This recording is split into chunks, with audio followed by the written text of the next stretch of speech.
Member Pavana झाला बी आवडते माझ्यावाने.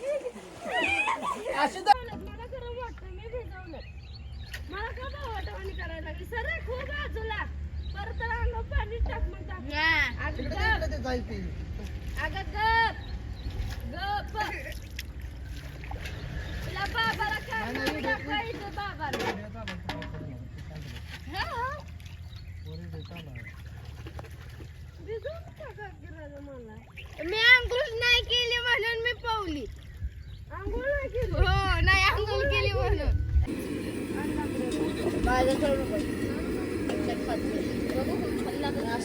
ए ज्ञानेश्वर मैं तेरे वास्ते नाची रे. बाबू बाई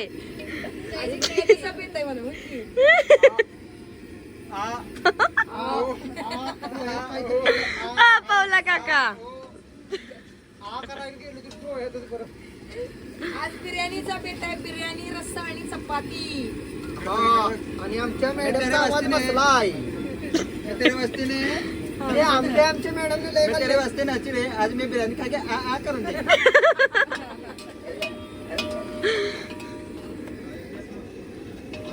ही आमची चपातीवाली गँग. चपातीवाली मावशी म्हणायचं. हा चपातीवाली मावशी. ही आमची चपातीवाली मावशी. चपाती करणारी मावशी. ही चपात्या करणारी काकी आणि बिर्याणी करणारी मावशी. नाही, चुकलं आजी म्हणायचं. आजी मावशी आणि आजींचं पोरग तिकडे बघा. आजींचं पोरग काय करायची गरज आहे. हा तमाशातली माणसं चहा कसं पितात कळलं पाहिजे का नाही. गोड लागतंय ना.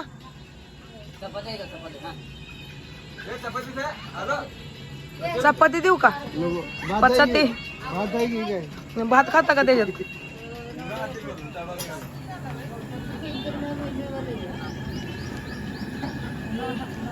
जेवणाचं नियोजन चाललेलं आहे हा ना.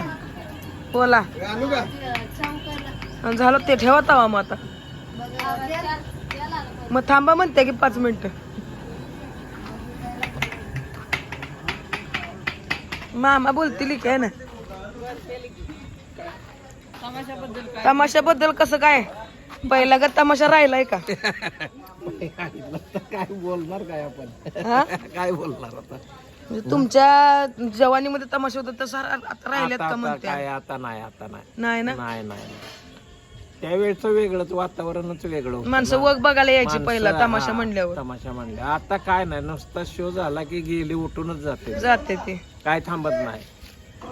मग त्याच कसं झालंय की त्यांना कळना की वग म्हणजे काय हा आणि वगात काय असते, काय भूमिका असते, त्या भूमिका कशा वटवल्या जातात.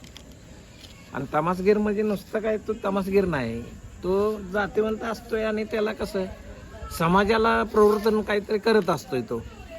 पण ते लोकांना आत्ताच्या पटत नाही ना. नाही नुसतं त्यांना पुरी लागते हा, स्टेजवर. नुसतं स्टेजवर तेवढंच दागड धिंगाणा नुसतं. भले तुमचं 3 तास का होईना हम्म. पण त्यांना ते गाणंच पाहिजे. असं बाकी नाटिका किंवा काय असं जे वग जे असतात मोठमोठे ते नाही ना आता. मग आता बघा ना तुमच्या कलावंत होऊन गेलेले विठा भाऊ म्हणा, मोठे तुमचे त्यांचे कसले वग होते, डोळ्यात अक्षरशः पाणी येत होतं. आता काय तसलं काहीच नाही ना.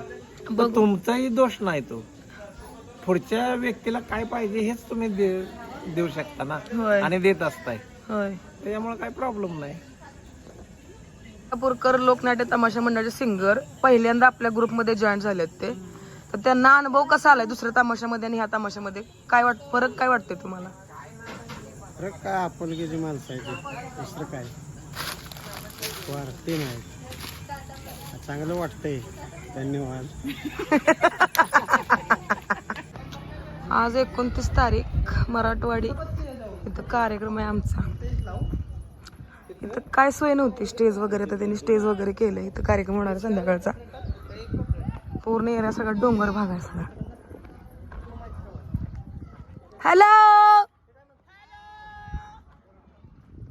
खूप वातावरण छान वाटते पाटण साईडचं म्हणल्यावर. आणि मंदिर खूप छोटं होतं. मी कार्यक्रम करत होतो तेव्हापासून. मंदिर तर खूप मोठं बांधलं आहे. काहीच नव्हतं इथं, काय म्हणजे काहीच नव्हतं. रस्ता पण छान झाला तर याय जायला. पहिला रस्ता पण नव्हता अजिबात.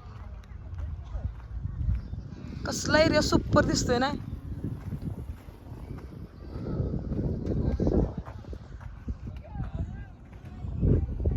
ती आपली गाडी लावल्या त्याच्या शेजारी स्टेज आहे आपलं.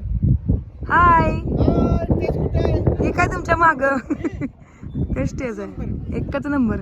छान वाटतं ना मोकळं. वातावरण मस्त आहे. अरे नक्की कशाला उभा राहिलाय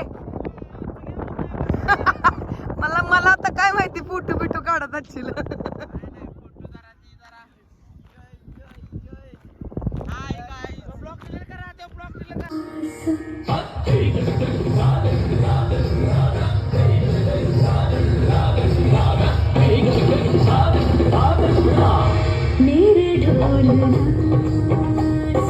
गुड मॉर्निंग सगळ्यांना. सकाळचे 6 वाजलेत.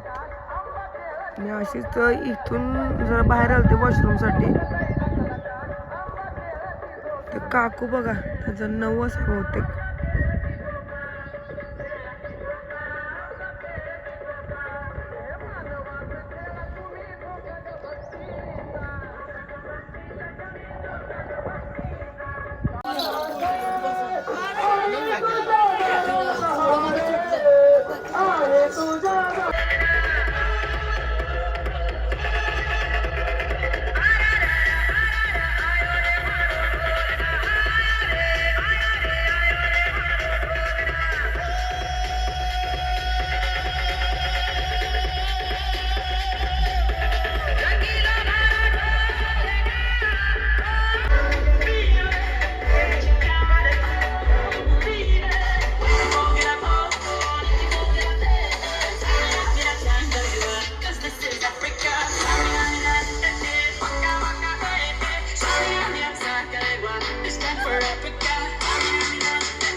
Hello, welcome to my blog. आज आपण आता आहे मराठीवाडीमध्ये आणि आपल्या कार्यक्रमाचा रिव्ह्यू घ्यायचा आहे. म्हणजे कार्यक्रम कसा झाला, काय झाला, आपण ग्रामस्थांशी बोलूया. रात्री मराठवाडी या गावी जकवाई भावणी यांच्या यात्रेनिमित्त जो ठेवलेला सौ माया मलकापूरकर लोकनाट्य तमाशा मंडळ मलकापूर केंद्र कराड यांचा तमाशा उत्कृष्ट आणि चांगल्या परिस्थितीत भरपूर न भांडणं होता, काही कोणता वाद न होता चांगला झालेला आहे.